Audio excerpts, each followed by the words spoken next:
Open House Thursday. We're starting a bit late today. Thank you for joining us. I am Murayo Afolabi. And as always, I have the ladies with me. White Angel building. It's my birthday. Yeah, it's my birthday. Thank you very much. You will not believe I'm wearing something I know I would rather not wear, but my husband bought it for me as a gift. It's not my style. So you know what happened? You know what he did? You know, I've been complaining that this man doesn't buy me gifts, right? So the only gift my husband had bought for me was doing that Valentine time that he got me a hair. And since then, nothing has happened. So I don't know what got into my husband's head. He called Sophia. He and Sophia planned to get me a gift. And they got me 2 outfits yesterday. He really loved this one. I'm like, this is not my style. But he just so went on and on about this purple dress. I have to wear it. He loves it. So he got to give it to you yesterday evening. And here it is. I'm wearing it. The dress is lovely. The other one, I wasn't really my sister. I'm going to have to swap the other one, but she said I can swap it. But thanks to Mr. Femi Afolabi Brown for the gift. I mean, I was shocked. Happy birthday. Happy birthday. Can you believe it? Thank you. Yeah, but maybe I'll still going to swap this picture. But why are you swapping the dress? We don't have time. I had a very serious banter. Okay, please go ahead. Banter is part of our show. What happened? It's not lamento. Well, it's kind of, you know, I'm going to give you my partner stays. The Omonile, one Omonile wanted to enter the house, estate, says he wants to see somebody. So the gate man now took him to the person. The person says, I don't know him. So they ushered him back out. Then he said, they won't let him in. He now went and regrouped and came with more people. More Omoniles. Oh, they beat, I will show you pictures of the... Who did they beat? The security. Oh my Lord. The guy ended up in hospital. Did you guys arrest them? Tell the police? Police arrested them, so they are saying if the police don't release them, they are coming back in full force. Okay. Hey, why in this our Lagos? Country. You wonder is it law enforcement that is in charge or the see him. Anyways, Mariam, how you doing? Oh no, Waiki, this is terrible. It's really bad. They beat him up that bad. Who do you hold? That's a source. Yeah. I'm sure he will have brain problem. He has to have surgery. So they need to get them arrested. Who do we arrest? They arrested and no, they are arrested, but they are also threatening that if they release them, release our people, because if you don't release our people, more trouble. We are coming back. Okay, I think you need to get to the police properly. Well, that's why I'm announcing it here, so that we are not in danger. No. Okay. Let me come to you, Mariam. How are you doing? Yeah, I'm fine. I just wanted to celebrate. I would just like to celebrate you. I really love your dress. If you don't like it, I would like to have it. For real? But happy birthday. You're such a wonderful, wonderful person. Thank you. You're a wonderful boss, sister, friend. I love your outfit. Thank you. It's your birthday. Can I just talk about you? Stop deflecting, Mariah. So yes, wonderful mom, you know. So we're so proud of all your achievements and the crowning of all the activities over time. It's your birthday today, and I hope you have a lovely, lovely one. Thank you. Would have been your mom's birthday. Yes, would have. She would have been 77 today. Oh. Yep. Happy birthday to her, wherever she is right now. Happy birthday. She's here, she's seeing you, and she's happy about your achievement. Happy birthday, it's your day today. I just, leave my talk. But it's your birthday today, we celebrate you. Cool. Yeah. All right, let's get to work. We're going to break now. When we come back, we go through the front pages of the paper. Stay with us, we'll be right back.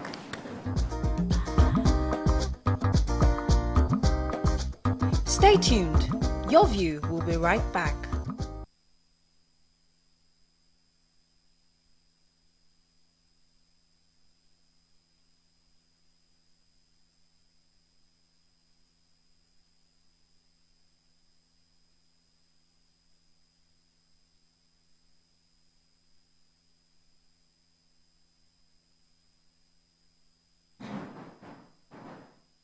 Okay, we're going to start with The Nation. Discuss intensify efforts for electricity tariffs hike approval. Senate Minority Leader, we will build viral opposition. Lagos records 111 defilement cases. Kwara returns to full working week. Obi not Labour Party member when nominated, Tinubu tells Tribunal. Ekiti government stops kissing day. UTM FLNG to build 1.5 million tons floating gas plant. Ayin Metu visit Tinubu, OK President's reforms, and work stalled on a 24 billion naira Oshogbo Iwo Ibadan road. Okay, which story are we starting with? The major headline. Okay. Right, So major it headline. seems like the discos are still pushing ahead with their bid for federal government's approval to raise their tariff. You know, last week the National Electricity Regulatory Commission (NEC) halted the 40% tariff hike, which was planned by the discos after Nigerians complained about it, saying that they are still reeling under the effect of the petrol subsidy. But you know, and NEC finally you know, notified consumers that the tariff was not going to be increased, and which gave like a lot of people relief somewhat. But it seems like they are still having meetings and they are still going to be discussing the increment of the tariff, saying that it's not paying them to run the business without increasing the tariff. So they are going to be having a meeting. That's discos are going to be having a meeting with NEC in Abuja next week, and they said. Senior officials of the discos confirmed the schedule for the meeting, but they are not releasing the agenda of the meeting. But there's speculation that they're going to be discussing majorly the increment, the tariff. So they will meet with power institutions such as the Transmission Company of Nigeria, TCN, and generating companies, GENCOs as well. And they've scheduled the meeting with 11 discos and other critical stakeholders in electricity supply and loop. And they are saying that the meeting will be holding between Monday and Friday. So NEC will meet Monday and Tuesday with managing directors and top management of discos, GENCOs and TCN. Wednesday and Thursday, they will meet with major electricity consumers, suppliers, service providers, suppliers of gas, amongst others. So we just hope that, because they also said that they may likely start increasing gradually instead of just taking out the 40% at once. But hopefully we'll see what comes out of the meeting. Yeah, I have, so the House of Reps are now discussing the case. So the conversation is being led by PDP lawmaker from Rivers State, Abiante Awaji in Nobek. He's saying that, first of all, that JAM, the way JAM is going about it is that it has made itself like the officer, it has ascribed to itself powers to accuse, investigate, and proffer punishment without the opportunity of fair hearing. He's asking that that JAM rescind on the 3-year ban that they have placed on her, and which was, you know, agreed by the House until proper investigations have been carried out.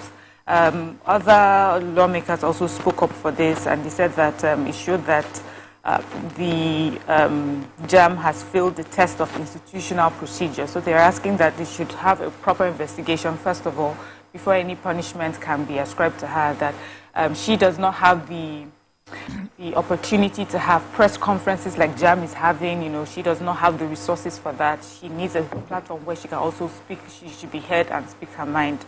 But JAM is also talking about the developer of that app that issues fake UTME results, and they said that he's a student of a particular school and he will be losing his admission in that school for what he's done. So, okay, so Ekiti State have stopped the Kissathon that was planned to start tomorrow. The statement by Adelusi AL on behalf of the Permanent Secretary of Ministry of Arts and Culture and Tourism says such an event is absurd, immoral, and capable of denigrating the image of Ekiti. These kids had, the group of them, they're planning to kiss for 3 days. And they high. He said that the Ministry of Arts and Culture hereby prohibits the hosting of such events or any other event like it in any facility that wishes to continue to operate lawfully in Ekiti State. So they want all the hotels, all the event centers. We must not catch you. That's what kiss for 3 days. Won't you breathe? Focus on their immune first. why can they start on it and still breathe? I thank God. How? For 3 days. My goodness. You should join the Anyway, can I talk about the Osun section, the Osun State section of the 91-kilometer Osogbo Iwo Ibadan road? According to Nation, it has been abandoned. The cost of the road cost 24 billion, 11.3 billion to Oyo State and 12.5 billion to Osun State. They said that work has stopped, but both of them, Oyo State and Osun State, are saying they are bent on doing the road, that it's the rains that have stopped them from doing the road. That's why it has slowed down. Okay, let's go on a quick break. When we come back, we'll continue with our review. Stay with us. We'll be right back.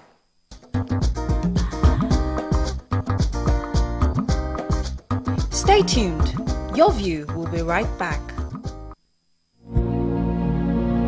Everyone dreams of a So, have you ever wondered what happens behind the curtains of a man's mind? Or perhaps you're one of those who wonder what men talk about when they gather. Well, here goes. Imagine what it takes to put together the perfect cocktail. Or maybe mocktail. We need a bit of sports, a sprinkling of current affairs, some very deep topical issues, and last but not the least, a healthy dose of grumbling of those we love to hate. And yes, you guessed it, women.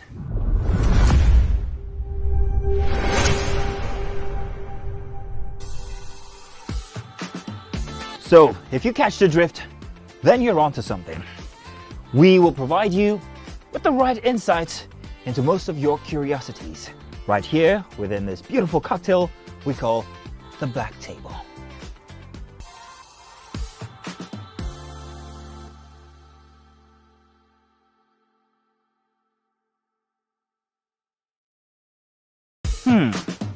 So, have you ever wondered what happens behind the curtains of a man's mind? Or perhaps you're one of those who wonder what men talk about when they gather. Well, here goes. Imagine what it takes to put together the perfect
doubt and fear doesn't occur at the canvas, it shows in the canvas. It shows the conation of raw earthen material slabbed, stroked and molded at a pace provided by the doubt and fear. Every move way in the struggle of one to the other, merging the past to the present, brushstrokes of colors seen but not known. For when the wailing stops, the pieces settle down in abject beauty erected for a century of a century. Speaking, advocating, protesting as the arts are meant to be.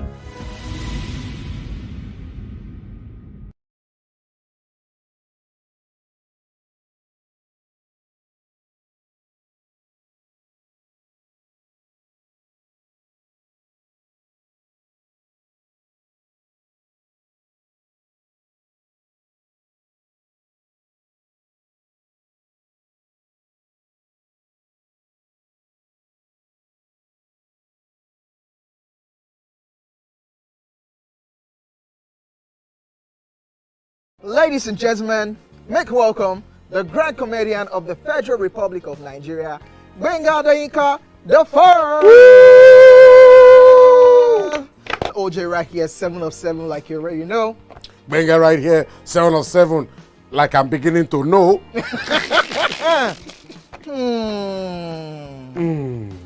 It's now time for the questions. You don't scare me one bit. Bata bata, I go drink. So. Okay. So now one chance for enter. My first question. Do you remember the names of the winners of that edition of StarQuest? Of course I do. Why do you? And I hate myself for this. Because I have this question for you. Final question. No. Where outside Nigeria and what year? think you're the only one that can be wicked. I am thinking because I know back in the day. Don't think. Answer my question quick. You are thinking too much. I don't like it. The UK. Final answer. Okay.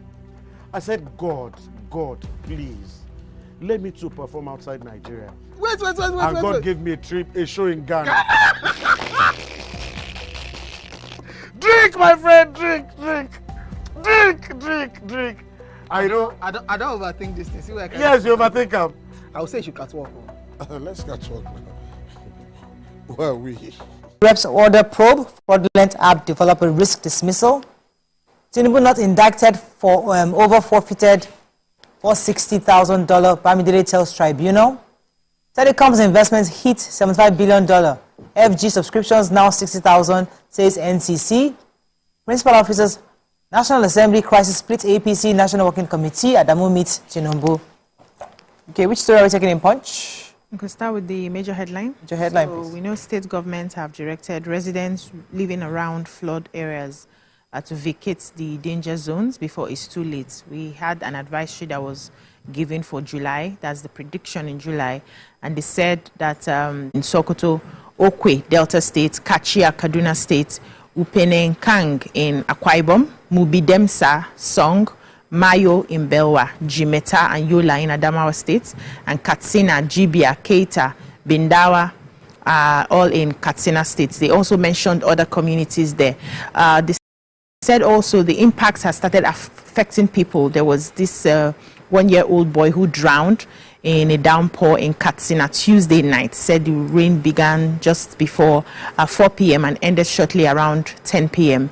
And the mother was trying to, she had another baby on her back. She was just trying to, she carried the boy on the shoulders and was trying to leave the area when the boy from the shoulders fell into the flood, and flood swept him away. And that was how this poor boy was lost. And so they are saying that if you know you're living in those areas, you just need to vacate, at least for now. But one of the local people was lamenting, saying that, look, they've been living there for more than 3 years. It costs between 5,000 to 6,000 per month. Where are they going to get money to locate? That government should help them find somewhere to live, or that they don't have that kind of money. Okay, power consumers on Wednesday kicked against the fact that Nigeria is exporting 23.13 billion naira worth of electricity to neighboring countries. According to them, this latest data came from NERC, that's the Nigerian Electricity Regulatory Commission in Abuja. They show that Nigeria continues to export this the electricity, a scarce commodity in Nigeria, is yet been exported. According to this report also, Nigeria remitted the value of 50.98 million, which is about 23 billion, but only got back $32.6 million, which means that equivalent of 15 billion. So about 8.4 billion is missing in the remittances from these countries. And they said that although some Association of Nigeria said they have raised an alarm that if there's any more taxes or tariffs in that sector, it would make many of them leave Nigeria. That already, you know, they are doing their business in constant perennial power crisis, coupled with unpredictability of the country's foreign exchange rates prior to this recent unification. So they talked about that there's over 144 billion that was spent on alternative sources of energy by the manufacturers in 2022. And we understand how this would adversely affect them, all that money that has been put into alternative energy, and then to have extra tariffs in that sector would just be disastrous for them. And so they're asking government to look into this and make sure that, you know, they do things that would make policies that will protect the manufacturing industry in Nigeria. Okay, let's move on now to Daily Sun. Fireworks in Senate. Rumbles at Akpabio stops Ndume's motion on skewed disbursement of the 500 billion naira funds. Polls, Tinubu APC closed case in Obi, Atiku, PDP's petitions. UTME results, reps urge JAM to stay punitive action against Ejikeme. Blood flows in police, Ibubiagu gun battle in Imo State. Terrorism trial of Ezendigbo of Ajawisi State, Lagos resumes July 25th. Harsh economy. MAN raises the alarm. Warns more manufacturers may leave Nigeria. Subsidy NNPC to reconcile 2.1 trillion naira deduction from FAC. Okay, which story are we starting with? So let's do Ebubago. They said in Imo State Secretariat yesterday, Owerri, civil servants scampered for safety because there were gunshots between the police and the state government-sponsored Ebubago militia. According to the story, they said this was according to a witness, and he said the Ebubago group was allegedly bullied by a group of policemen near the state attorney's general office, and before they realized what was happening, Ebubago team, most of them came and joined, and they started shooting in the air. So the police shot in the air, Ebubago people fired back in the air. However, nobody was injured, but it was just like a misunderstanding between both of them. Okay, let me talk about the issue of MAN, that's the Manufacturers Association of Nigeria. They have threatened. You heard that story? Oh, go ahead. In Sun? Just took it. Oh, I do apologize. Okay, another story in Daily Sun? No, I had the same story as Obiajulu. It's okay. Let's move on now. No. Sorry. I don't mind at all. Let's move on now to Vanguard. National Assembly principal officers, Adamu runs into stormy waters. Gunshots as NIS and Motekun personnel clash in Osun.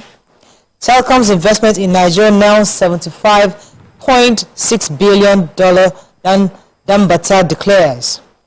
FG issues flood alert, says 14 states may record heavy rainfall. Sit at home panic as gunmen attack residence traders in Southeast. Fuel hike, other anti-poor policies, a declaration of war on workers and masses, says NLC. Presidential poll, Tinubu closes defense in Obi article petitions. Flood kills 10, destroys over 200 houses in Katsina. And Reps ask JAM to lift 3-year sanction on Ejikeme, stop further action. Okay, which story? So suspected gunmen, suspected members of IPOB on Wednesday attacked the Ogbete main market in Enugu. They came out and they were shooting sporadically. So they said the faction of IPOB had ordered a 1-week stay at home, to protest the continued detention of its leader by the federal government. But after they had declared that 1-week stay at home, government assured, indigenous and residents to go out and go about their business. But they said it wasn't long that they settled into the markets and they were doing their businesses that these men came and they were shooting all around. Of course, everyone scampered. And as we know, I took the story yesterday, I think in Ebonyi State too, men went into the market and they were shooting sporadically and, burning some vehicles as well. So this is, that was in Ebonyi State, but this is Enugu State. So people are back, so the people are at home. For me, it just shows that there's a lot to be done. The state government has a lot to do. What alarmed me about that story is that after the militants had come and gone, the police now came out to start guarding.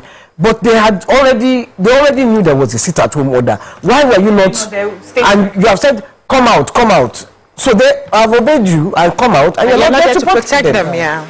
Come on, I don't even understand. Where do they get off? It was in the papers yesterday that the governor had threatened that civil servants must go to work.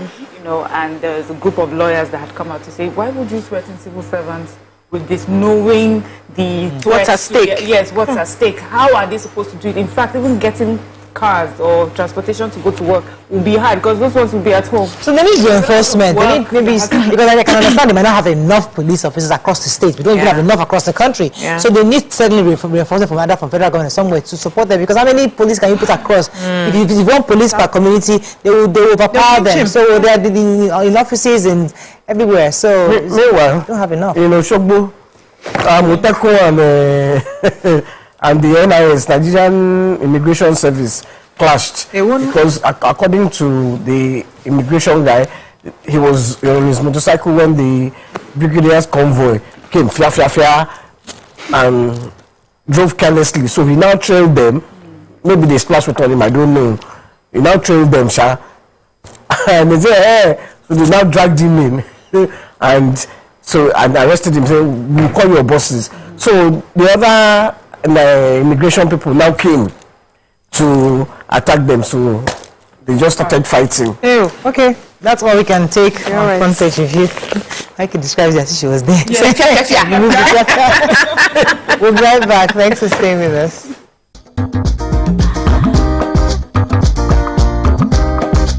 Stay tuned. Your View will be right back. Milo 3-in-1 Milky.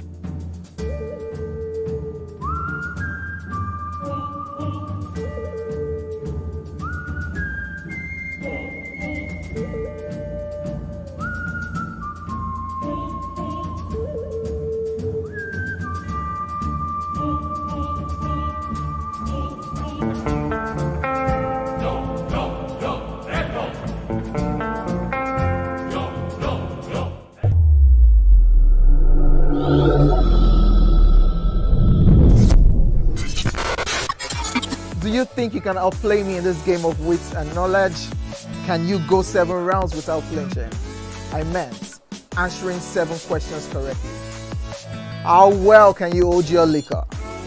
If you're curious, then join us for the most exciting conversation and games with your favorite celebrities on 7 of 7.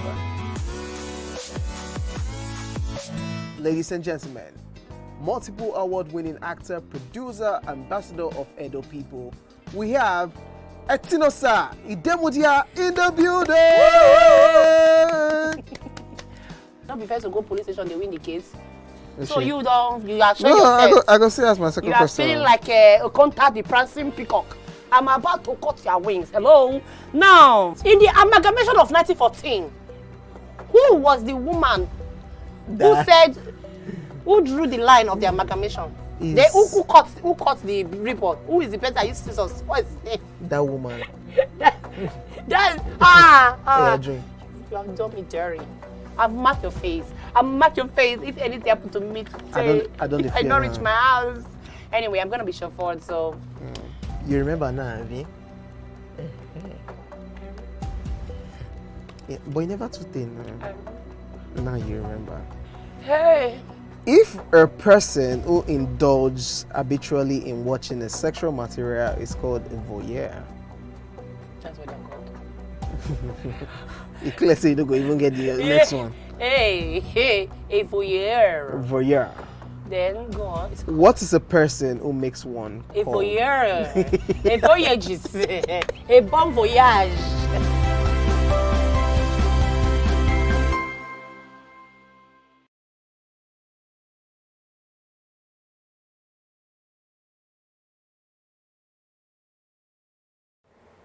Come closer. A little bit more. Perfect.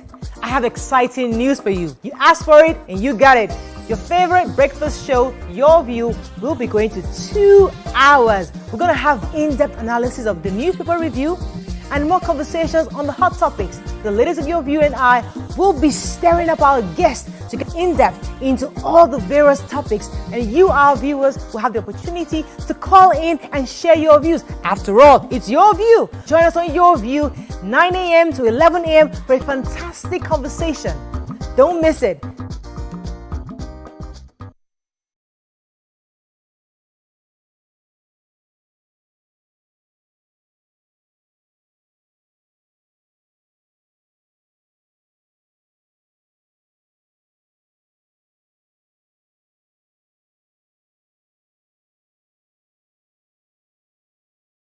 Ladies and gentlemen, make welcome pioneer Positive Force member, dancing queen of the 80s, non-conformist, Afrobeat historian in her right, and long-standing member of the multiple award-winning all-female show Your View, Omoyeni Yeni Anikulapo Kuti, aka YK. Thanks for staying with us. So today we're discussing having fetish spouses or friends or relationships. We had a story, somebody came to us about falling in love with a person who had fetish tendencies, you know. The person wasn't a bad person, he was a good person. According to her, he was kind, caring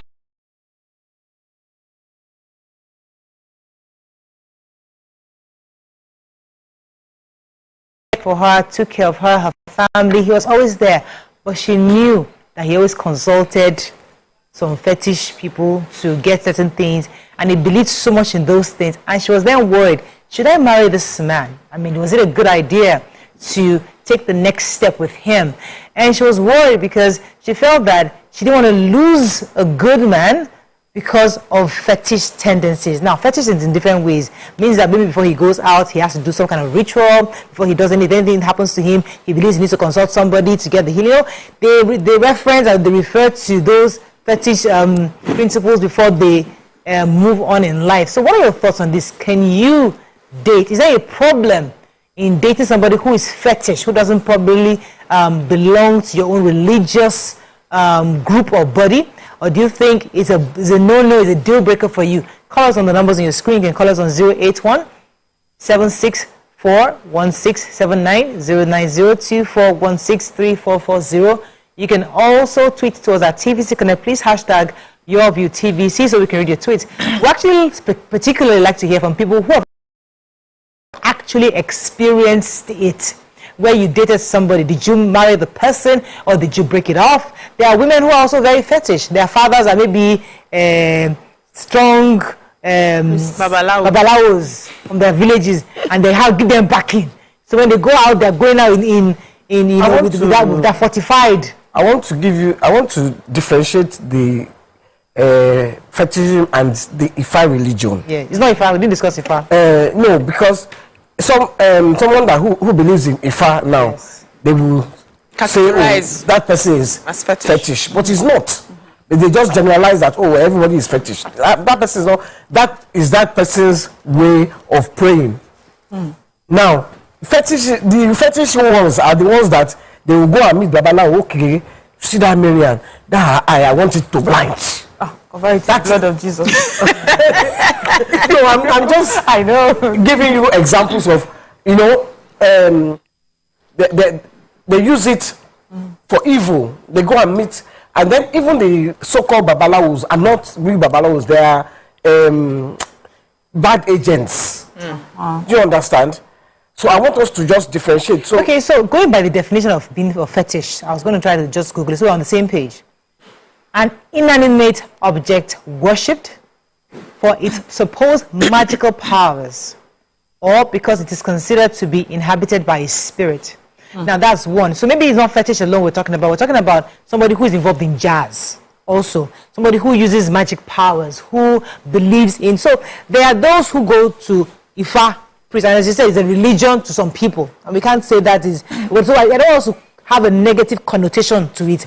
We're just saying that this person believes in this inanimate object or needs to always have to reference it to do anything. There's going to be a problem with discussing this as Nigerians. Yes. Because first of all, we have the westernization that has termed everything that Africans have, that's traditionally ours, our culture and our religion has been given the name evil, fetish.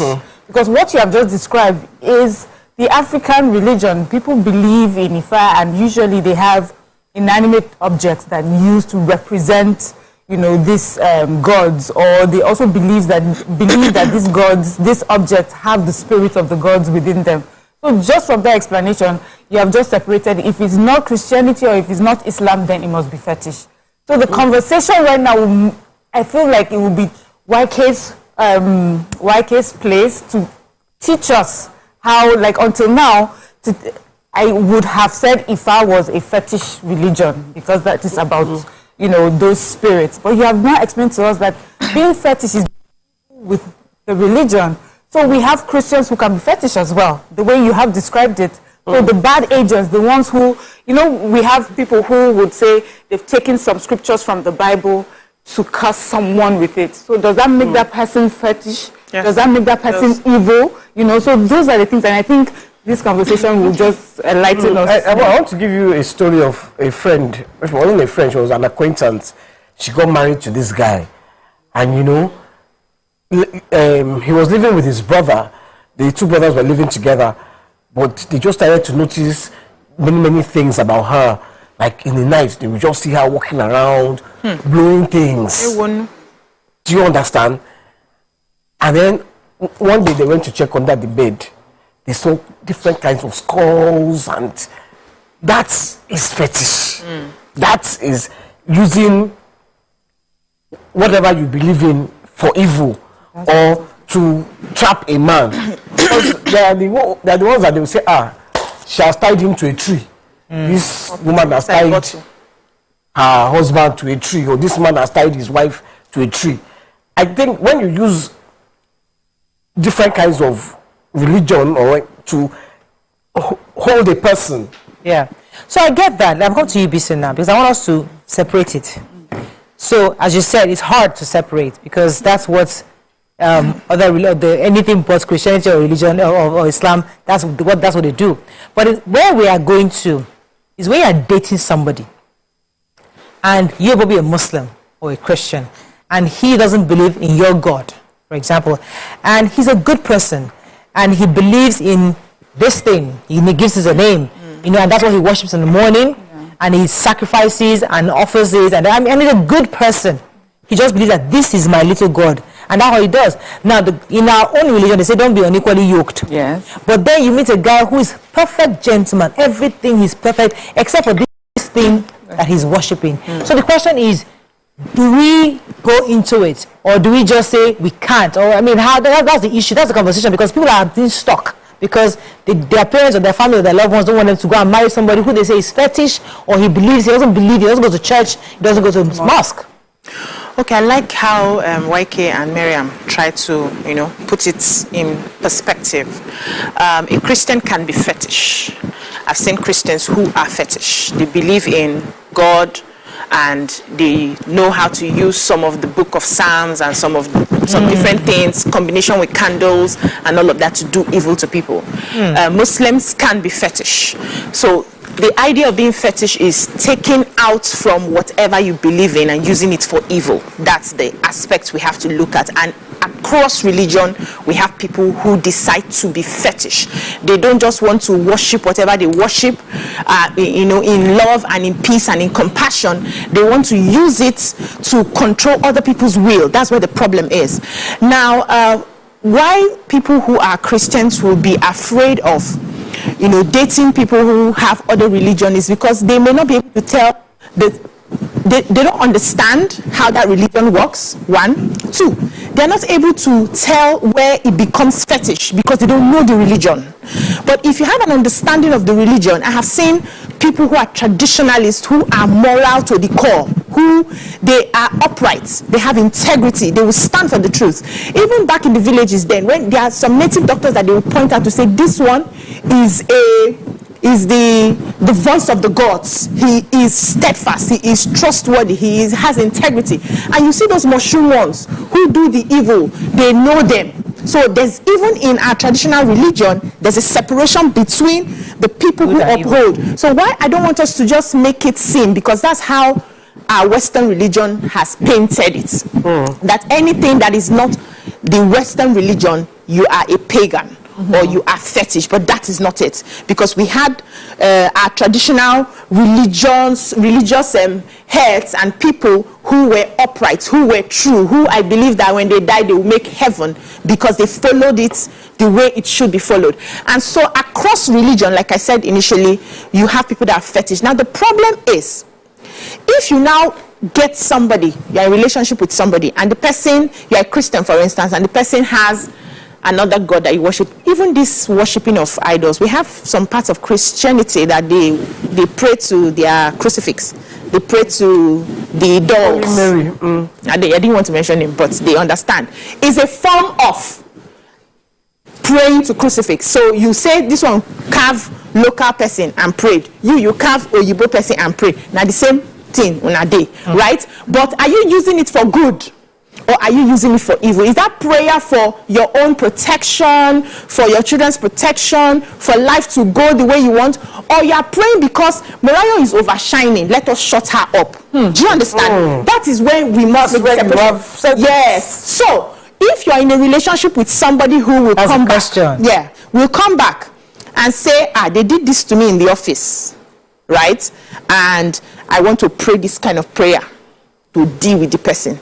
That person is fetish, whatever the religion is. And that's why sometimes when people are praying for fall down and die, enemy. I'm very weary of such people. Because that's being fetish. You are constantly focusing on the negatives, that you are even the enemy of yourself. You have not worked hard, you have not read, you have not done anything, but you believe that there are people in your family that are doing you, they are holding you down, and those people are fetish, and they're Christians. And so you must look, how do you relate, or how do you react to life situations that are bitter? So if that are not, hold on please, that are bitter, that are not pleasant, that doesn't seem good to you, how do you react? Are you easily cursing? Are you easily swearing? Are you easily getting naked in the night to pray against so and so? Yeah. You know that person is fetish. Okay. If you ask me, I can't be in that kind of relationship, so I won't advise you. Okay, so now that you've explained it that way, then the straight answer to what you've asked is no. But obviously, the way that question was asked is because that person believes that this is not a wicked person, or who uses fetishness for evil. Yeah. So that person is looking at fetishness as any religion that is not Christianity or Islam, but has to do with rituals and believing in. So would you marry that kind of person? So for me personally, of course, I was raised Christian, and also I grew up with a strong Islam influence. So it would have been, I would have done Christianity or Islam. That would have been easy for me. Let me say, but I would not marry someone. I said until today. When Waki just said, if I is not fetish, I have always believed it's fetish. So for me, why would I even go? But there's a part of it where, even as a Christian or a Muslim, they say, give unto Caesar what. Stay tuned. Your View will be right back. Your Milo 3-in-1 Milky and Creamy is true.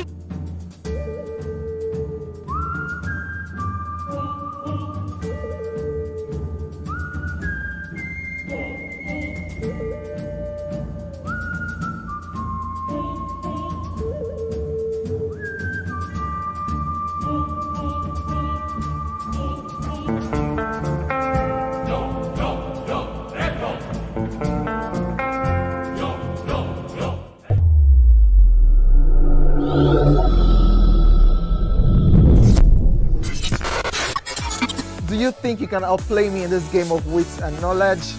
Can you go 7 rounds without flinching? I meant answering 7 questions correctly. How well can you hold your liquor?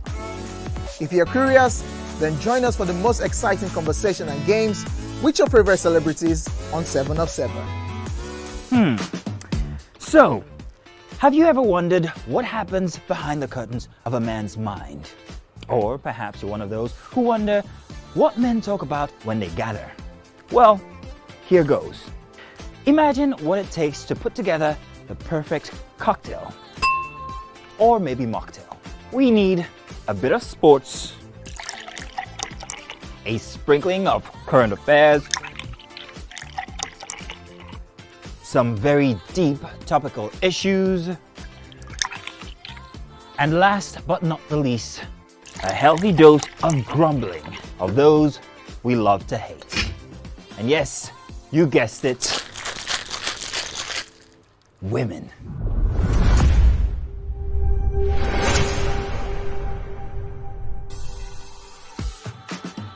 So, if you catch the drift, then you're onto something. We will provide you with the right... Ladies and gentlemen, make welcome the one who can make time stand still forever, Mr. Kelechi Amadi. How are you doing, sir? I'm good, my brother. You love that intro, Abby? Yeah. It was great. Okay. Thank you. We try like that. Thank you. Now my question, which I feel is a cheap question. Oh, go ahead. What does ISO stand for? That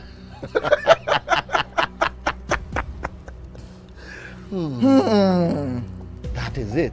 I think I'll drink. No, you're joking. I'm not joking. Kelechi Amadi. No.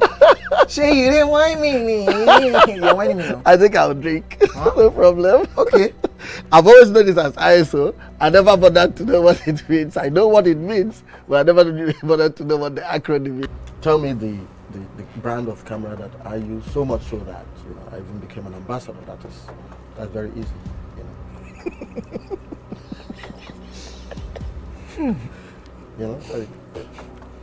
It's out there. It's supposed to be, I just said, let me give you this one. as a token of my appreciation. Sony. Drink! Wait, I'm not done. You did not say final answer. It's final answer. You did not ask me if that was my final You answer. don't have any choice again. It's only Nikon. how many cameras do they have? I Nikon. went to drink. I gave you a very easy something. Nikon now.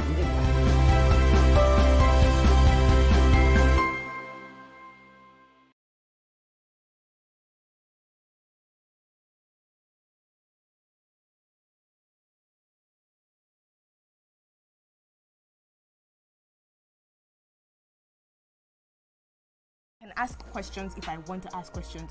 And if it's something that I saw coming, I may not even ask questions. I may just I may even tell you I saw this coming. What if it's in person? But then would it make a difference where? So like this person might just say, you people can just be on 3rd Milan Bridge on a bike. And the person say, babe, I cannot do it again, and you lose range. So what would change? What would change the scenario? For, like, does it matter where? Do you want to have like a fancy dinner, like the film you were meant to be like finding your and then, or do you want to be on the street? No, carry me go fancy dinner. Or you might just una dey run for treadmill. Or you na dey jog. Don't tell you lose for your web. Now I don't turn attempted murder. So which would it be? Because I'm like, in person you have the closure that you want and a few injuries. Guys, that's one place. It could be inside the car. You can sit down inside the car. Why car? Why not bike? Who will be driving? Why bike? Who will be driving at this point? The car will point? be stationary. Pray I'm not the one driving. The car will be stationary. Because I'll go master. You can't be telling me like me. I'm going to drive near water. Brand new twist you don't want to miss.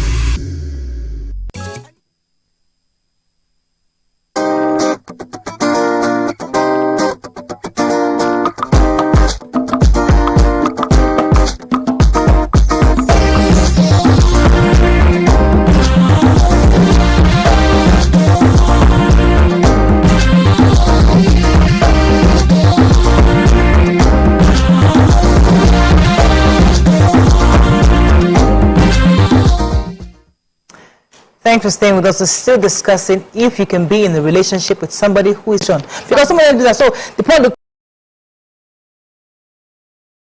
question therefore is that when you are in a relationship with somebody like that, do you continue? Is it a deal breaker, or even enter the relationship already?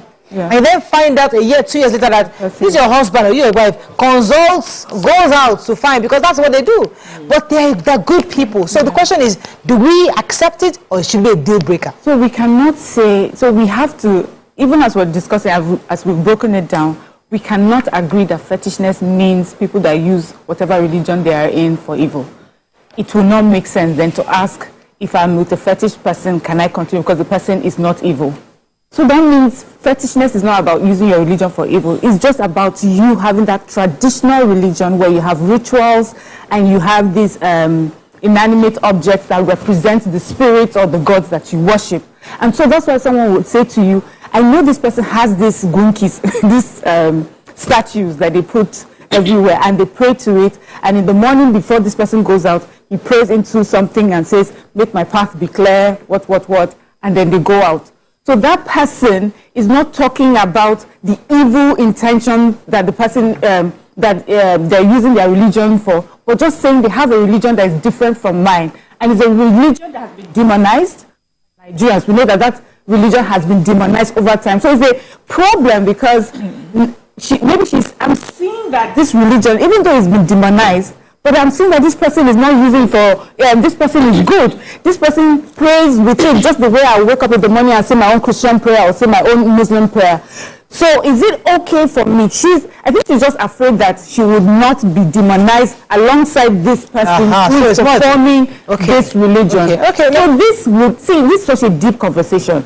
You know, in a lot of ways, we're finding ourselves as African and finding our voice. We're finding our music, our culture.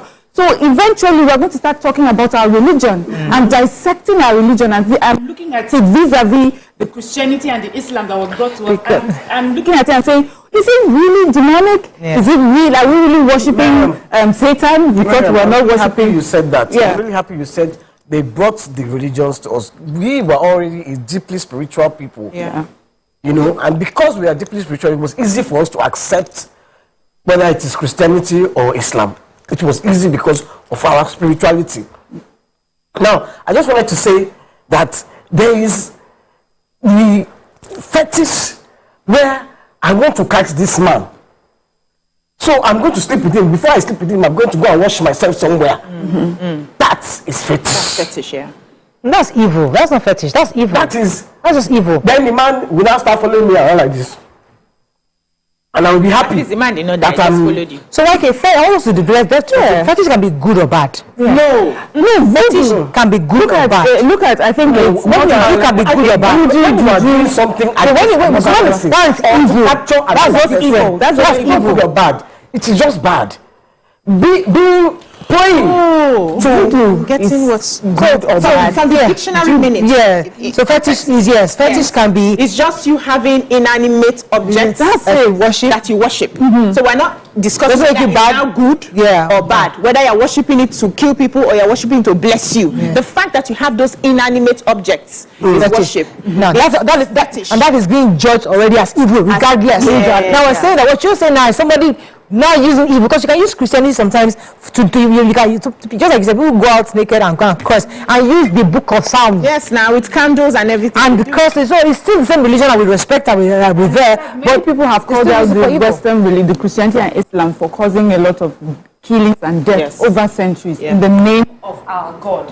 You know, and then they compare it and say, if this your religion is the best religion, how yours has killed thousands and millions of people over centuries. This one hasn't done any of that. So why is yours better than ours? So that's we don't have the data. That's why we don't know. I'm sure all these religions. No. We don't have data. But gone out. With their numbers to kill all the wars they were doing, all the local wars. It was not. There's God of iron. There's God of war. There's God of water. Calm down. It's our traditional religion that I know will not convince you to join their own.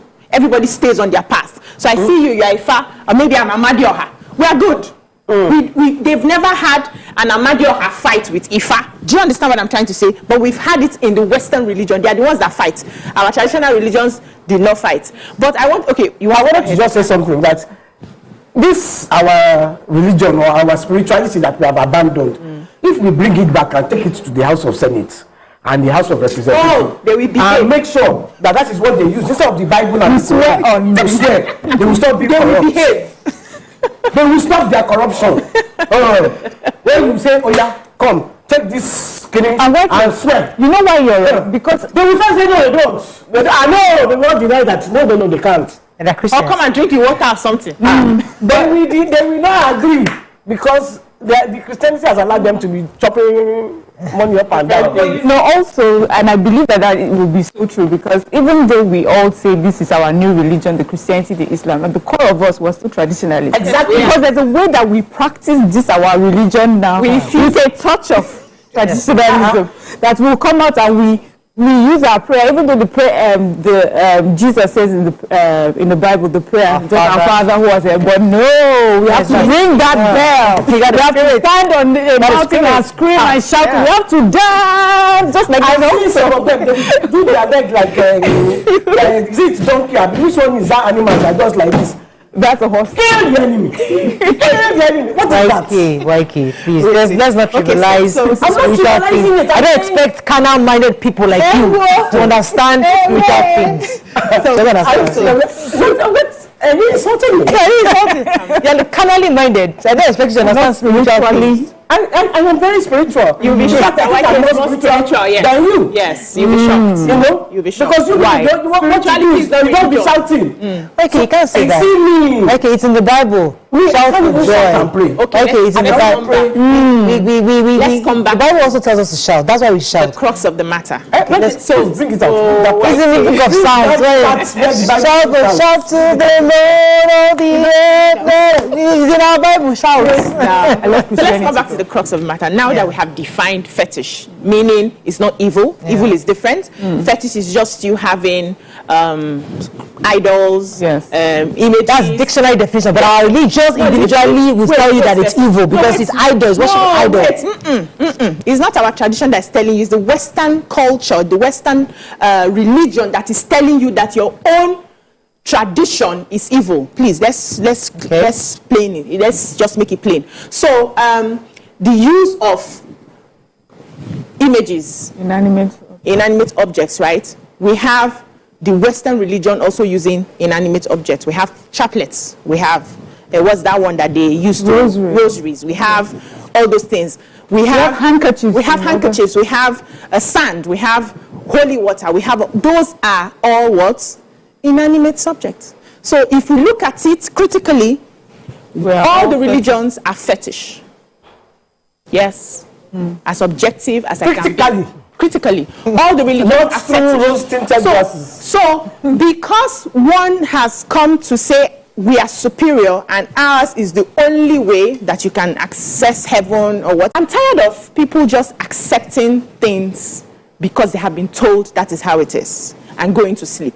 I believe that God created us with the idea to reason. The brain that we were given was for a reason. We must think. We must be critical. We must look at things true.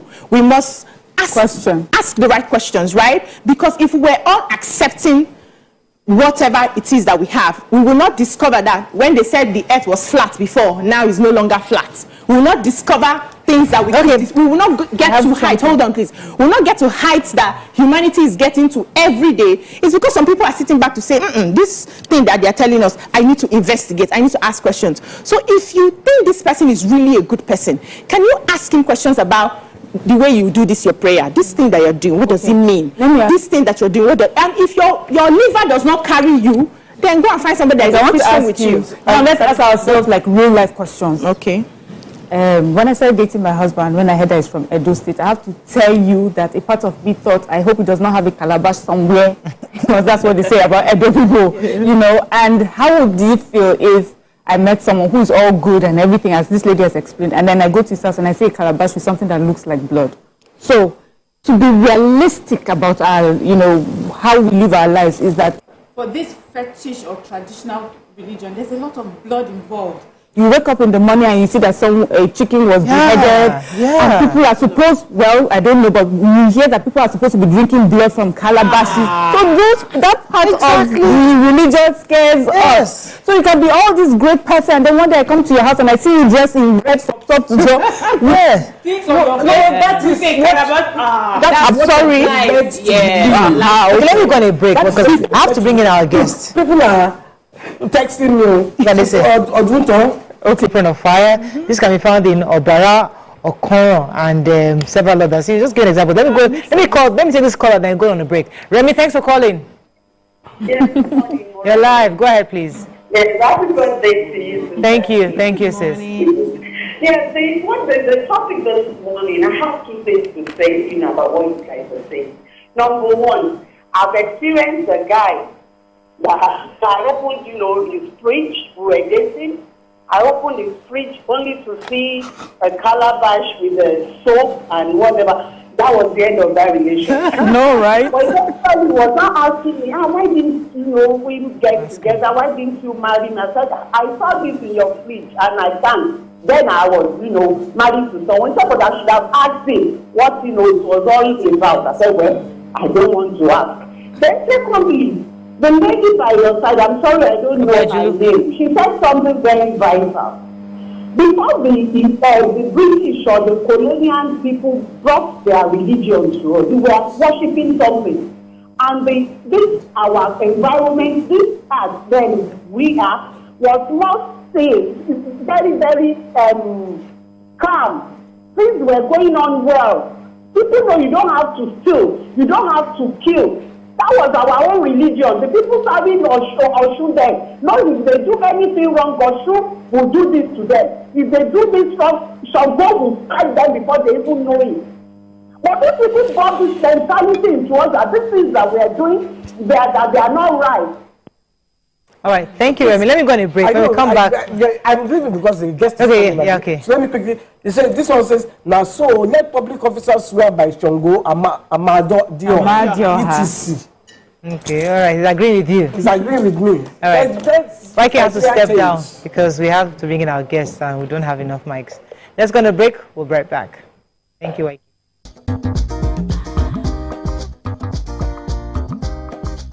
Stay tuned.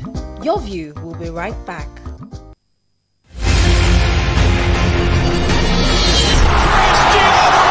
Ladies and gentlemen, make welcome the grand comedian of the Federal Republic of Nigeria, Benga Dainka the First. OJ right here, 7 of 7, like you already know. Benga right here, 7 of 7, like I'm beginning to know.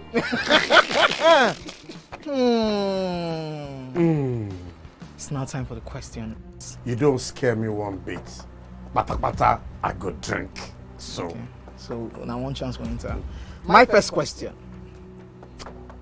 Do you remember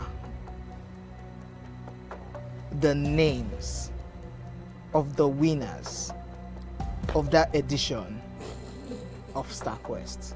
Of course I do. Why do you? And I hate myself for this because I have this question for you. Final question. No. Where outside Nigeria and what year? Think you're the only one that can be wicked. I am thinking because I know back in the day. Don't think. Answer my question quick. You are thinking too much. I don't like it. The UK. Final answer. Okay. I said, God, please, let me to perform outside Nigeria. Wait. And God gave me a show in Ghana. Drink, my friend, drink. I don't overthink this thing. See where I can. Yes, you overthink them. I would say you should catwalk. Let's catwalk. Where are we? No, that's not catwalking. That's good talking.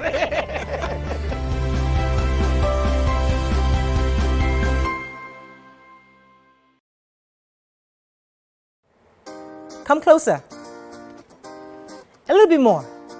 Perfect. I have exciting news for you. You asked for it and you got it. Your favorite breakfast show, Your View, will be going to 2 hours. We're going to have in-depth analysis of the newspaper review and more conversations on the hot topics. The ladies of Your View and I will be stirring up our guests to get... Owen G.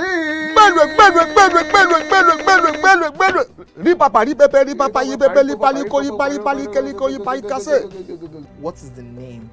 Or what was the name? You see, I want to make them better now. Rock Heart. No, of the goats. When they brought it on stage. The name of that goat. Yeah. We should go there. No, that one easy now. I'm just drinking this so that I can ask him my own questions. It's not because of Buga. He didn't get it. You know. Okay. Mention 10 female stand-up comedians in Nigeria. See, just mention their stage name. If you annoy me, you will mention their real names and the year they started. And if you annoy me further, you mention the names of their husbands and the names of their children. Try me now. Okay, mention their name. No, let's just. No, wait. No, don't. No. Name, real name, stage name, husband name, children name. 10 of them. Even the 10. That's a lot. Eh? That's a lot. Did I cut your question for you? Yes. When you were happy now. With your hunchback. That was it. You are wasting time. We don't have time. See, my brother, before we go on a commercial break, you are stubborn. And I told you since. The fact that you play this your hair does not mean. You understand? See this bad hair you are looking at. It's experience. I've suffered before you. But I try now. When you there during the military era of Abacha and Babangida, you know what happened? I be Gen Z. So that Gen Z, I call for I will remove.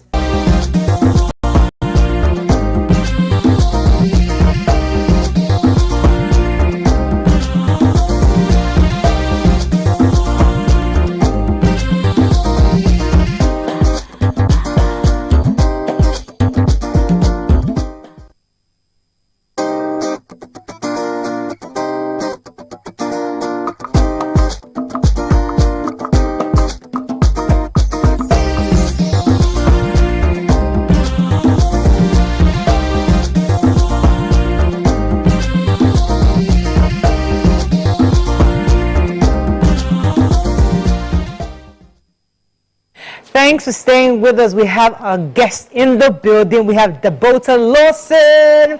She is a former beauty queen and beauty merchant, and also the CEO of makeup studio Dabota Cosmetics. Welcome to the show. Thank you so much for having me. Good to have you. Thank you. Dabota, we've been talking about fetish relationships. When you go into a relationship with somebody and then you discover that they have something that they are praying to that's outside Christianity and Islam. You know, and usually most people get scared when they hear or see that kind of thing. And we're having a conversation around it because some are saying these are good people too. You know, they're not doing fetishism onto bad, onto evil. They're actually good people and they also deserve love, and it's wrong for us to judge them. But we're saying that can we date somebody that has those tendencies? Have you had any experience, or what are your thoughts on it? I've actually not had a personal experience in terms of a relationship, but I've had extended family members that I would consider somewhat fetish, so I avoid them. However, if you're fetish, you're fetish. I won't say being fetish means you have your good, or there's good and there's bad sides. If you have your religious practices, then that's different. So you could have your own way of worship where you maybe tend to pray with water, you tend to pray with salt, or you tend to perform different rituals when you're praying, or like some, I'm a Christian, so some parts of Christianity where people will kneel before a statue. But when it comes to being fetish, for me, fetish is just evil. Yes. So that's one of the reasons I'm having this conversation. Like, it's hard to see the good in that, in being fetish. Yeah, so Dabota, I think what we're now asking is, we say it's evil because the Oyinbo man told us so. Have we really looked at our fetish traditional religion and dissected it enough to give it that pronouncement that it's evil? It's evil. What do you think? Like, you know, I said earlier that traditional practices are different from being fetish. Oh, okay. So when you're a traditionalist, perhaps, like I said, you have your way of living and you have your belief system, and it's generally accepted within maybe a particular community. But people who are fetish actually practice evil in secret against other people, or maybe to their own advantage. So I would say praying or doing things for somebody's downfall to your own advantage, regardless of you thinking, oh, but they're not my enemy, they didn't offend me, I just want this. And you're using some sort of spiritual means to achieve that. It's fetish, it's not good. Okay, let's go to the scenario our last caller painted. I'll come to UBC. Our last caller said that she was dating a guy who in his fridge had a calabash and soap inside. Now, she ran away. Now, fast forward. The guy said, you should have just asked me. Is it possible when she asked him, he said, that was just some kind of ritual I had to perform for something, maybe something I had some kind of illness, and they told me to bath with this soap, and once I bath with it, I'll feel better. And I did, and I felt much better, and I was healed of that disease or whatever it is. So he wasn't doing it unto evil. But because, as we said, we painted anything that's outside those two main religions as evil, she ran away. She didn't even ask questions, so she could have missed really the love of her life, somebody that she was probably connected with, because she was just too afraid to ask a question about what this is. So is it that we should seek to understand this is all we have judged it is evil, it's not Christian, it's not Muslim, I can't deal? Human beings judge what they do not understand. And that is why we keep saying, ask the right questions. If you're really invested in this, seek to know, seek to have an understanding. There was a time where once you mention Hindu, Buddhism, everybody's no. Now, their meditation practice, everybody's practicing. People are going as far as yoga. People are doing as far as Kundalini. People are doing a lot that initially was written off. Yes, was written off because, and when it's your time, your eyes will be open. But I also would not want to be judged because I'm naturally a seeker who would want to ask the right questions, because that's my path. Some of us are meant to go and seek out and come and tell others. Some are meant to wait till it's brought to them. Some are meant to go and fish out the information and bring it, right? Some are meant to start it. Yes, some are meant to start it. So everybody has their path. She ran away because she saw it in a calabash. People collect soap from churches every time. It's not inside calabash. Yes, it's the calabash aspect that, That's the African part of it. African part of it. Because we have been demonized that everything Africa is evil. So once you see that calabash, you see the red cloth, you see, hey. Why do they always have to use red cloth wait and now. black? Exactly. Collect it inside nylon and inside plastic. Do you know that they say now that these days native doctors carry laptops and wear suits? They still have customers. People are still going there. But once you come with that your red robo and everything, everybody's running because it's the picture that has been painted. So, like I said, there's also something I noticed. The people with the Western religion, I'm sorry, I'm a part of you people, I'm a Christian, are always very fearful. There's so much fear that once it doesn't look like, it doesn't sound like, it does not resemble, everybody is running without standing to say, for Christ's sake, I have the Holy Spirit. I should be able to look at you in the face and say, what is this? What is the meaning of this? But we don't even want the Holy Spirit to keep us there. We are running away. Can I ask the fundamental question? Is it safe to fall in love with the fetish person? Okay, you know, my own would be when you were saying, why did she ask? The thing is, to get to the point where you even ask some questions, there's so many beliefs you have to work on. You have heard curiosity kill the cat. Come and ask question, come and enter something. Go and cut your head off. It's your blood. Yes. Maybe that calabash is waiting for your You blood. watch a movie, the one that was curious is the one that died. Why would I ask questions?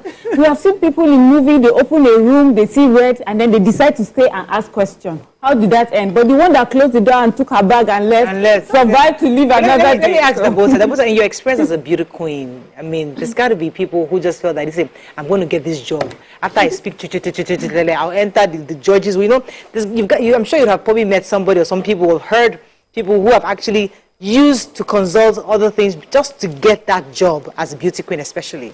I've had people like bring ridiculous sort of advice to sustain your relevance and to even become more visible. But then again, I'll still stand on the same point that being fetish is different from being a traditionalist. Okay, which is what YK was trying to point out. Yes. So when you see, like the lady that called in, when you see a soap in a calabash, the calabash is a traditional pot. The soap itself has its own maybe organic ingredients.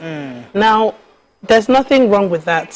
However, if someone is fetish, usually there is a spiritual effect to those things that probably can have an adverse or negative effect on the person. So that's probably where the person's fear is coming from. And most people say, oh, when the white people came, they brought religion. How are we sure that is the right way and all of that? Time would keep evolving and we'll keep realizing that there are new ways of living and there are better ways of doing things. I think in the past, a lot of traditional beliefs involved a lot of barbaric acts. Yes. So people will say they're traditionalists, and the way to deal with conflict or the way to deal with an issue of maybe theft or a woman who gets pregnant out of wedlock or something is to kill, is to sacrifice. Yes. So which is why once you say fetish, once they see red cloth, they see black cloth, they see the bush and everything, automatically people are scared. And that's because it was okay for people to practice traditionalism in the way they used to do it, which was somewhat barbaric, highly unreasonable, and just there wasn't really that much ethics to it. I think it's a good way to... Can I add something? Even in the Bible, there were also barbaric ways of doing things. The women who committed adultery were stoned to death. But they were not Christians then. They were not Christians. There was Christ that brought the fact that you should not stone to death. They had their own... let me not go so deep so I don't get into trouble. But they had their own, they had God, they believed in God. You are not a Christian because you are reading just the New Testament. You have the Old Testament as well. So I'm talking about the Old Testament. They had Jehovah, they believed in God. And they had their barbaric way of doing things. People were punished for, it was when Christ came that he now said, okay, let's use love and all of that. But everything was taught to us at the same time. If you look at history, if you go to the Scottish history, this other country, they all have, even the Western people were burning the people they accused as witches. They stake you, they burn you on the stake. It was barbaric. So we all had, because time was evolving, and we all had one form of barbarism that happened to us at the other. Some people just saw the lights faster and then did not tell us their own story, but painted our own bad. So what I get from what you're saying is, once it's against, and that's what we said initially before it came on the table, once you are using it against other people, then it's fetish. But if you have your traditional way of doing things, and that is just your way of worship, then it's not fetish. It's just different from what we are used to. All right, I think we've nailed this topic very well, and I'd like us to go on a break. When we come back, we'll come to your interview and get to know more about you. There's a lot of juicy gist about you, because we read somewhere where you said that you regretted being married in 2014, the lessons you've learned, how you've evolved. We'd like to learn everything when we come back after this break. Stay with us, we'll be right back.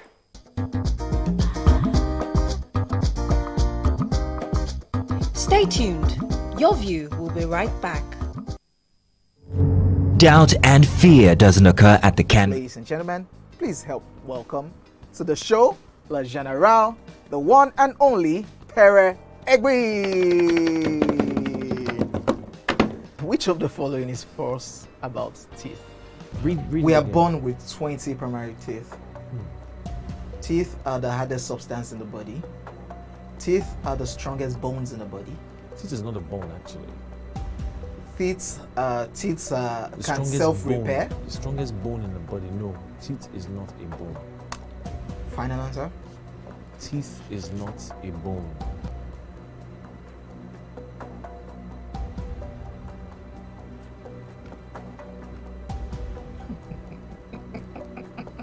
You know what came to my head now? That sound. Crickets. So, editor, you can put that cricket sound there. You can still put it down too.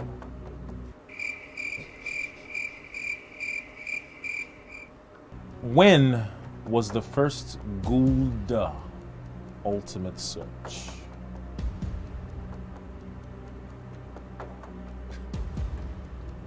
Editor? Don't put any cricket sound. I'm talking. Okay, Pere. How many times has Ghana qualified for the World Cup? 5 times. Hey, bro, you can't do that now. That's what it is. Wait.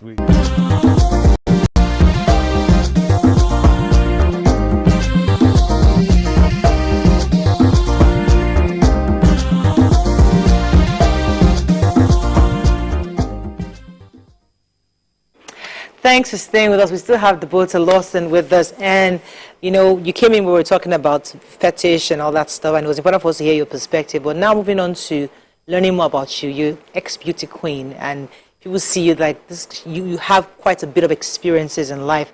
Life has really come at you in different ways, and we've heard your stories about how you got married early to a billionaire, Mr. Sonny Aku, and how that went down, and then now you sort of evolved. You have a beautiful daughter. There are lots of people that see you and they feel that you have it all. How would you respond to people who just feel that you've seen life and you're in a good place? How could you share a bit of your experience with us? There's nothing like a perfect life. Yeah. Some people have it better than others, but at different times you will experience life, and I've experienced life in so many ways, in ways that I could not control, and some that I could eventually control. Yeah, so good and bad. Marriage? Can you tell us a bit about? You said 2014. Why do you think you got married that early? I think I was just in a place in my life where I was ready to settle down, and so how old were you then? I was 26. You're just after 25, 26, everybody's talking about marriage before you get to 30. So I met someone who was very serious about wanting to settle down, and we just hit it off, and that was it. How was the honeymoon? So, these days, they will say 26 is very early. But those days, our time, 26, you look like... It's almost time. In the village, 18, 19, they are done with the kids, How was the experience being married at that? How long were you married, first of all? Just under a year. Oh, how was that experience? Would you like to share it? Well, it was just a lot going on. Let me tell you why. The reason why we want to learn from you. Let me tell you why. Because people say it's easier to cry in a limousine than Keke Marwa. That once you marry somebody who has everything else, you gotta make it work. But why could you possibly live so wealthy, experience? How many people enter private jets? How many people have living? We're like, auntie, stay there, no matter what. Yeah. That's the perspective we have outside. So because you've been in, out, that's what I'm just trying to learn from you. Maybe it's not all that glitters, or maybe you can just give us some things we could have managed to. I think for me, because I didn't grow up in Nigeria, I schooled in the UK, college, uni, postgrad, and I worked a bit before I moved back. So I have a different perspective on life. And growing up, my parents were able to give us everything. We would go on 2 holidays abroad and whatever. So marrying someone who I would consider wealthy didn't really faze me as much as other people were looking at it from the outside. Because, to be honest, there wasn't any kind of life that was provided that I didn't really grow up with. So when I wasn't comfortable, or when I thought I wouldn't last long, I left. It was easy for me to make that decision. I love that he said that, because I know he was also a much older man. So I'm married to a much older person, and I get people always sending me messages asking, like, how does it work? Many people don't believe it should work, and maybe when they hear your story, they'll be like, oh, that's a good example of why we say it does not work. But people hear mine and think, okay, so maybe it's not really about the age. But you make it sound like it was about your mental health. Yeah. So would you say differences in your mindset and the way you see the world? And was there anything in particular you just felt that this is the last straw? This would push me over the edge, I have to leave? Or are you looking back today and thinking, that wasn't such a big deal, and I've been able to handle spouses, they're a bit controlling and maybe somewhat overbearing, but nothing crazy. I just wasn't meant to be there. So there are lots of women watching you right now, and for whatever reason, they want to leave. For different reasons. You left for different reasons. But they're like, how do I pick up the pieces of my life? Yes, I know I'm not compatible with this person anymore. And they just want to understand how you're able to get on your feet, start over, building your new life as a single mother. A lot of people are watching right now. Could you help us on how you're able to find that stability? I think, first of all, you have to ask yourself, what do you want for yourself in the next 10 years? I make a lot of decisions, just even if you're my best friend and I start to notice things are going wrong, I just sit down and I think, where's this thing going to head in 10 years' time? And if I don't see any clear or good will to the whole situation, I'm out. Good. So if you're staying there and thinking, where do I start from? You're going to be okay. It's never easy for anybody. Your inside is not easy. Your outside is not easy. Do you understand? You pick the one. You pick your struggle. Yeah. So, but I guess because of the environment that we exist in, there isn't that much support for women when they're going through this type of situation. So a lot of women are scared. A lot of things are, let's say, schools. You want to take your child to a good school, it has to be a private school, and the tuition fees are not cheap, and you haven't even started anything yet. So where are you really going to is really the question. Then you have family members, most times they add to the problem. You have religious leaders, sometimes they add to the problem. So it's a lot going on, but I would always say, if you think to yourself, can you continue 365 days times? Yeah. Like, my dad didn't even ask any questions.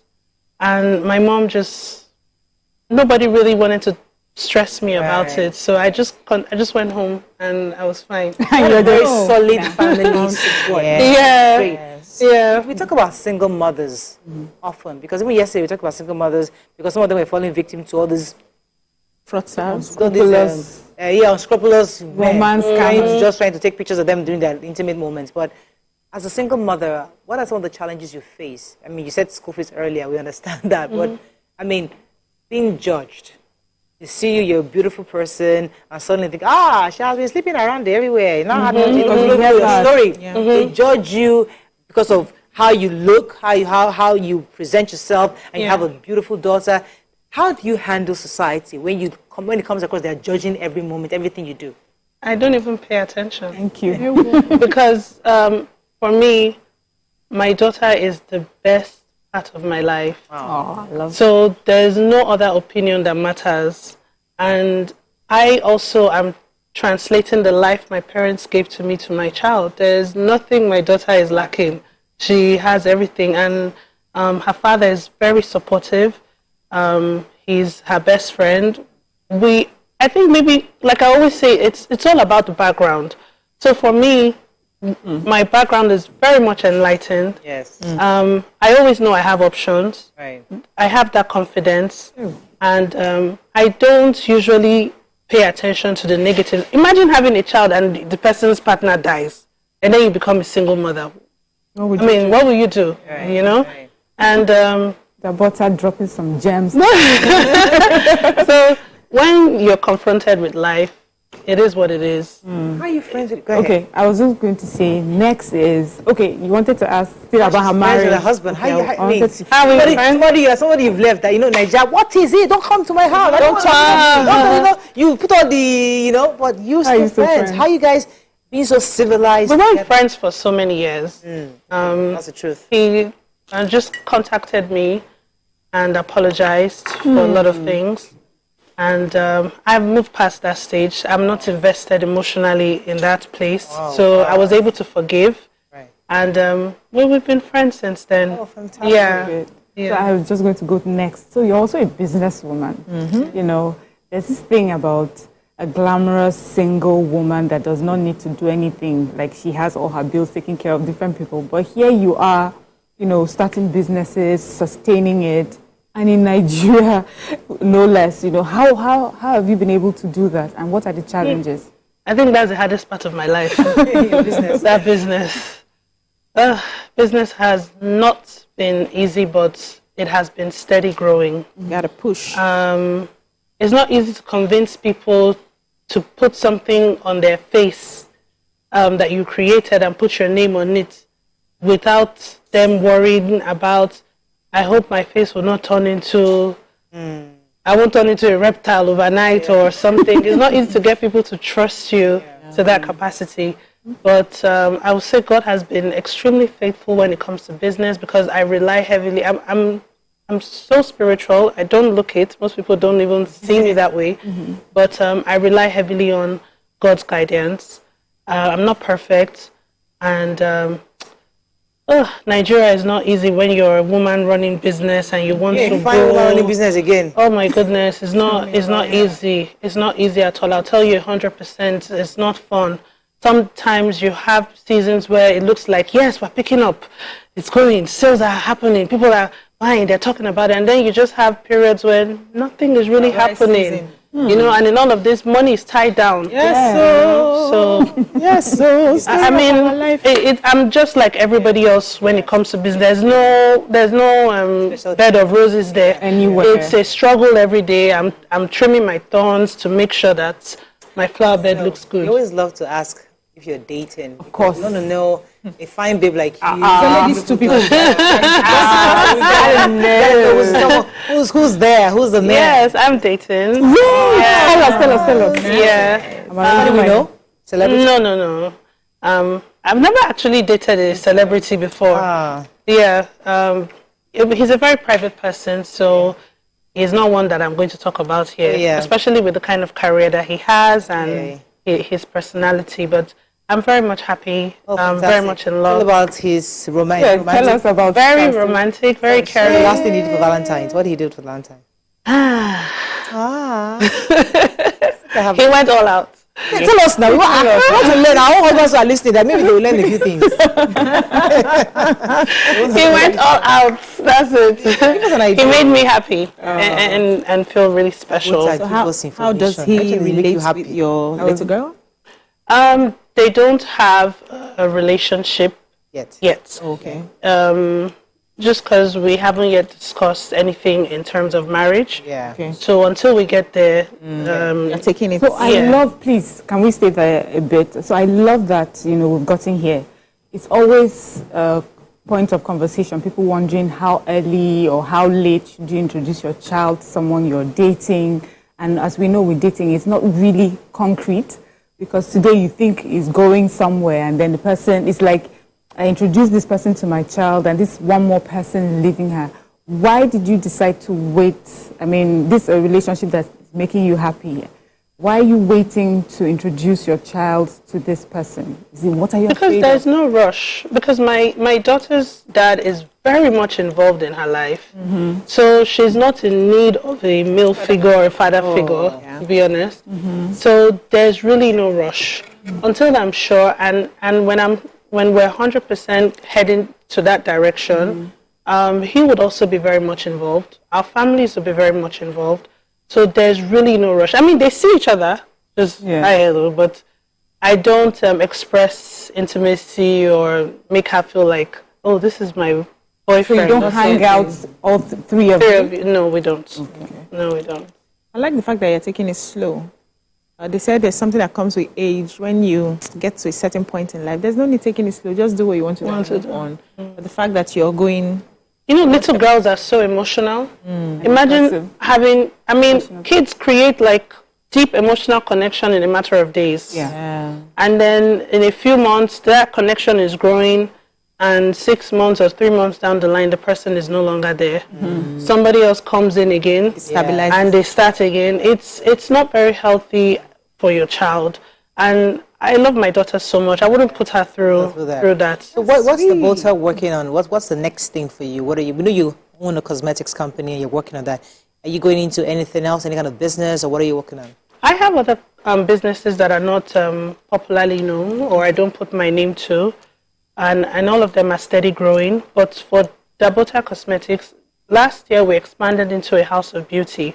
So once upon a time, it was just an indigenous brand. But now we're trying to, I'm trying to copy people that I look up to, like the Sephora and all the Debenhams and all the departmental stores. So now we carry other brands. Okay. And then we have a reputation for making sure all our products are original. Most Nigeria departmental stores, supermarkets, you tend to see a lot of fake products or substandard products. So we are creating the image where we only carry original products. So from skincare to makeup to accessories, we also provide services now, beauty services, makeup services. We do tutorials, master classes. That's how far we've expanded from just a makeup line. Why beauty? Why beauty? Oh no! I mean, my mom said when I was 2 years old, I was already posing. So I guess I've just been into it like that. Yeah.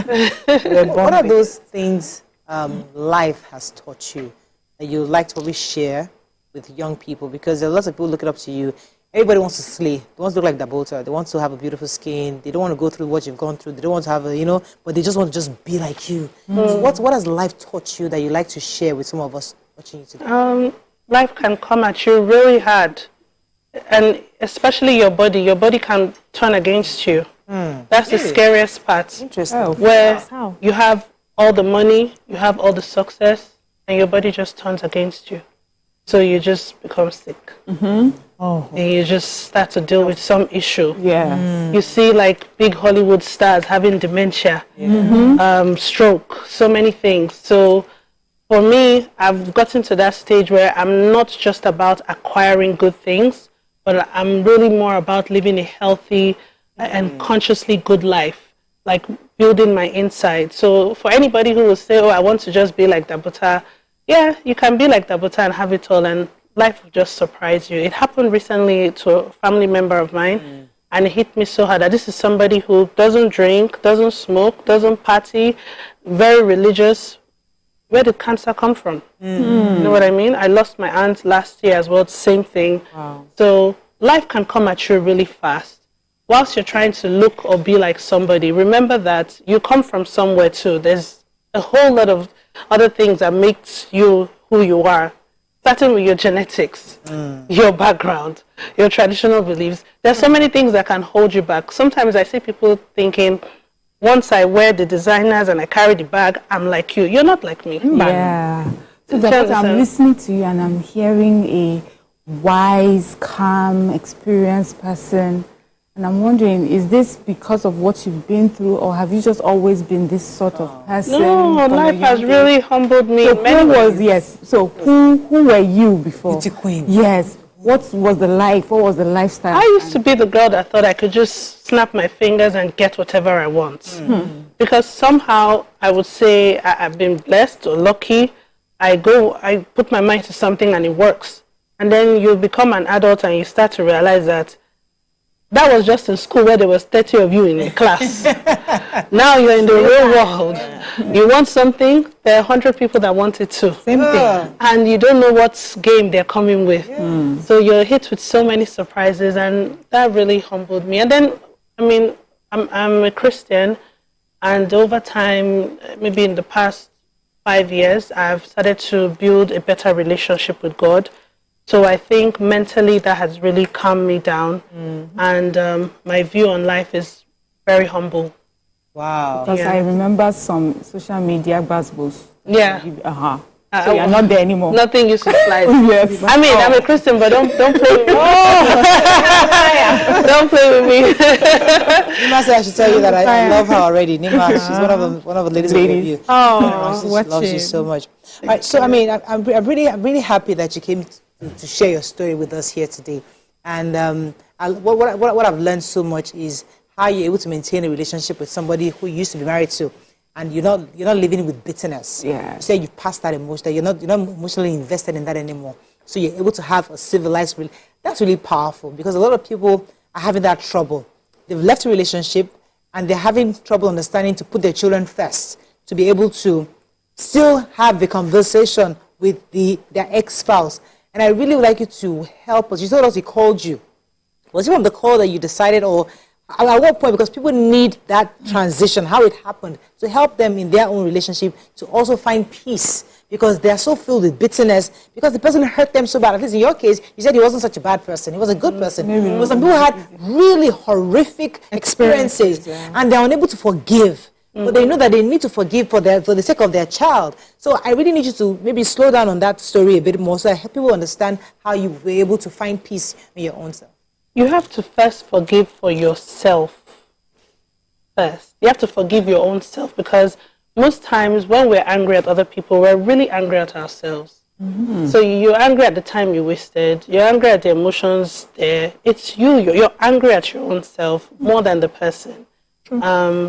So that's why you read it everywhere and they say you have to forgive yourself first. It's such a common statement, but you have to actually forgive yourself first. When you're forgiving yourself for all the times you felt you wasted, the insults you took, the beating, the whatever abuse, once you forgive yourself for letting your own self go through that, you detach from that emotionally, and then you can forgive someone even if they don't apologize to you. Because at this point, it doesn't mean anything to you anymore. It doesn't carry that much weight in your heart.